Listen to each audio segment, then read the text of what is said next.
السلام علیکم، آداب سامعین و ناظرین۔ انفیکشن کنٹرول سوسائٹی کے حوالے سے ہم آپ کی خدمت میں پیش کر رہے تھے پانی کے بارے میں جو ویڈیوز ہیں، تو ہم آپ کو بتائیں گے کہ پانی ذریعہ علاج بھی، ذریعہ مرض بھی ہے۔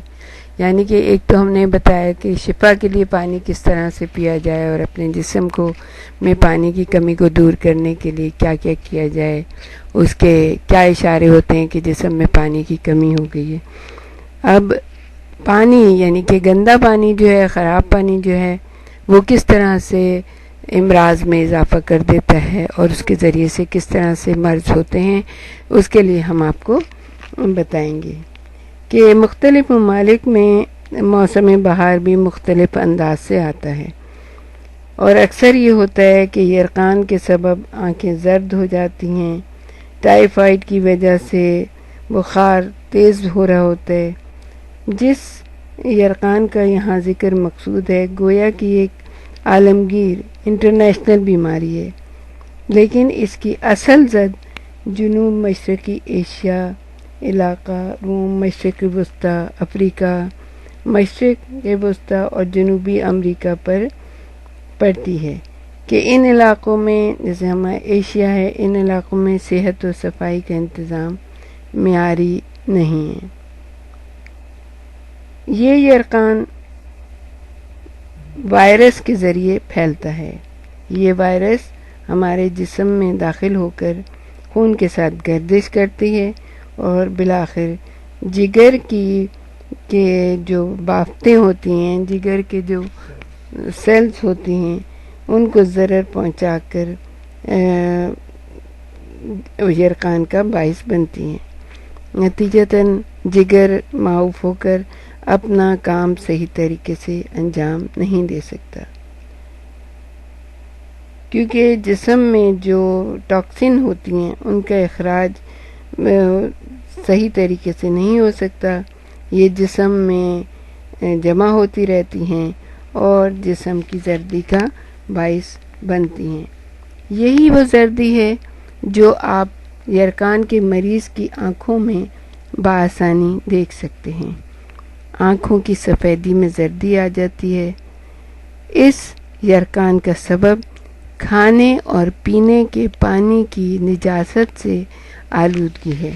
یعنی جب موسم بہار ہوتا ہے، بارشیں ہوتی ہیں، تو اکثر ہمارے جیسے ملکوں میں یہی ہوتا ہے کہ وہ پانی کی پائپ لائن جو ہے نا وہ خراب ہو جاتی ہیں، زنگ آلود ہوتی ہیں، تو وہ پانی جو ہے نا گندا اور صاف پانی مل جاتا ہے پینے کا پانی، تو اس کی وجہ سے یہ مرض بہت تیزی سے پھیلتا ہے۔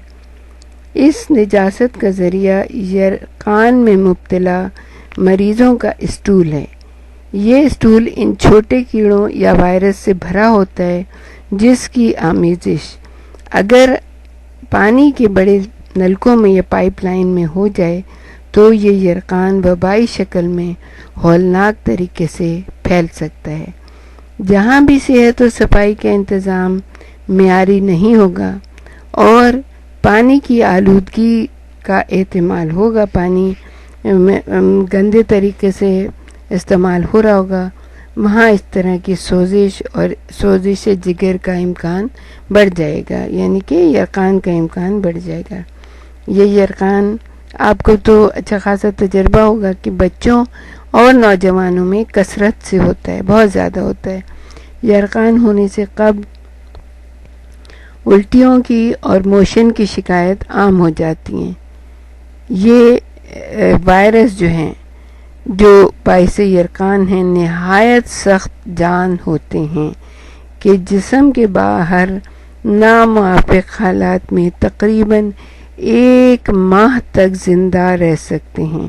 یعنی آپ انہیں مار نہیں سکتے جب تک کہ آپ اپنا پانی کا انتظام نہ کریں کہ پانی بوائل کر کے پئیں، صاف ستھرا پئیں، اس میں دیکھیں کہ مزہ تو اس کا خراب نہیں ہے، اس میں بو تو نہیں آ رہی ہے، وہ گندا تو نہیں ہے، اس کا رنگ تو نہیں خراب ہو گیا۔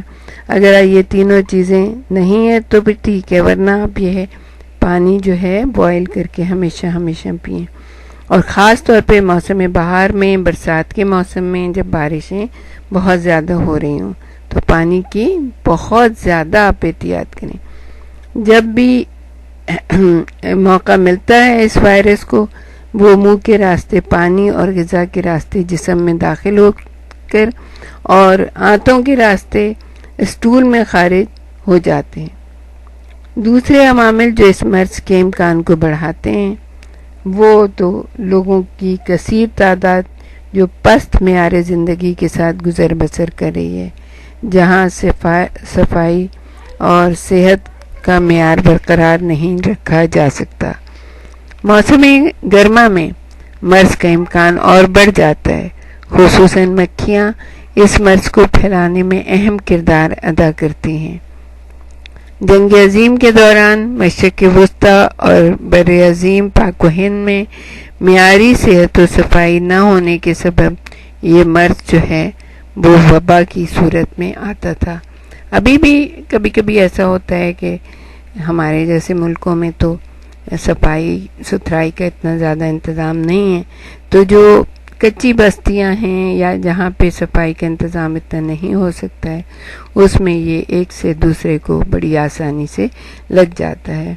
تو یہی نہیں، پانی شفا بھی ہے، پانی رحمت بھی ہے، پانی آپ کے بنانے والے کی قدرت کا ایک انوکھا انداز ہے، ایک معجزہ ہے، اور اگر وہ صاف ستھرا ہو اور اس کو صحیح طریقے سے استعمال کیا جائے تو بہترین شفا بخش نعمت ہے. اور اگر اسی پانی کو آلودہ کر دیا جائے تو وہ بیماریوں کا سبب بھی بن سکتا ہے، اور کبھی کبھی موت بھی اس سے واقع ہو سکتی ہے.